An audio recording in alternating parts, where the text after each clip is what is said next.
Hi friends, welcome to my channel. నేను మీ Rizwana. Healthy and tasty సేమియాతో పుట్నాలు with బెల్లం నెయ్యితో ప్రిపరేషన్. వీడియో ఎండ్ వరకు స్కిప్ చేయకుండా చూసేయండి.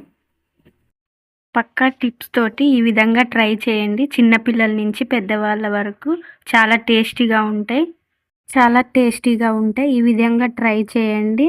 లైక్ చేయండి, షేర్ చేయండి, సబ్స్క్రైబ్ చేయండి. ముందుగా ఒక కళాయి తీసుకోవాలి. 1 టేబుల్ స్పూన్ నెయ్యి, ఒక బౌల్ సేమియా, అదే బౌల్ తోటి పుట్నాలు, 2 బౌళ్ళు ఇవి తీసుకొని ఒక బౌల్తో బెల్లం మెజర్మెంట్స్ తీసుకొని లైట్ బ్రౌన్ అండ్ కలర్ వచ్చేలాగా ఫ్రై చేసేసుకోవాలి. ఫ్రై చేసే విధానం వచ్చేసి లో టు మీడియం ఫ్లేమ్లో స్టవ్ పెట్టేసుకొని గోల్డెన్ బ్రౌన్ వచ్చేదాకా ఫ్రై చేసేసుకోవాలి. ఈ విధంగా బెల్లాన్ని తురుముకొని ఒక బౌల్లో పెట్టేసుకోండి. అదే కళాయిలో అదే బౌల్ తోటి బెల్లం తీసుకొని 50 ml వాటర్ వేసేసుకొని ఈ విధంగా మొత్తం కరిగిపోయిన తర్వాత ఒక స్ట్రైనర్ తోటి వడకట్టుకోవాలి. వడకట్టుకున్న తర్వాత మీడియం టు హై ఫ్లేమ్లో పెట్టుకొని మసలనివ్వాలి. కలుపుతూ ఉండాలి. పాకం వచ్చేంత వరకు కలుపుకొని ఇలా ఉండపాకం వచ్చేలాగా ప్రిపరేషన్ చేసుకోవాలి.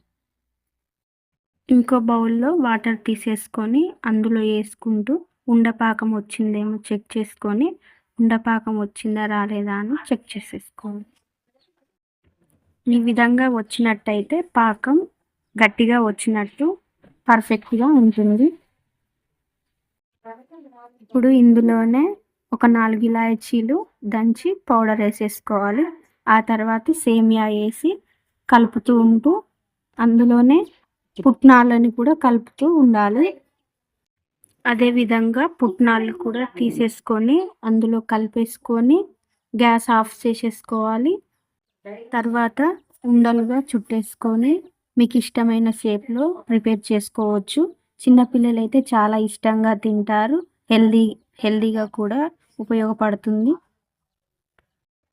పాకం వేడిగా ఉన్నప్పుడే ఉండలు చుట్టొస్తుంది కాబట్టి ఈ విధంగా వేడిగా ఉన్నప్పుడే ఉండలు చుట్టేయండి. చాలా టేస్టీగా ఉంటాయి. చిన్నపిల్లలు చాలా ఇష్టంగా తింటారు. లైక్ చేయండి, షేర్ చేయండి, సబ్స్క్రైబ్ చేయండి. Thanks for watching my channel.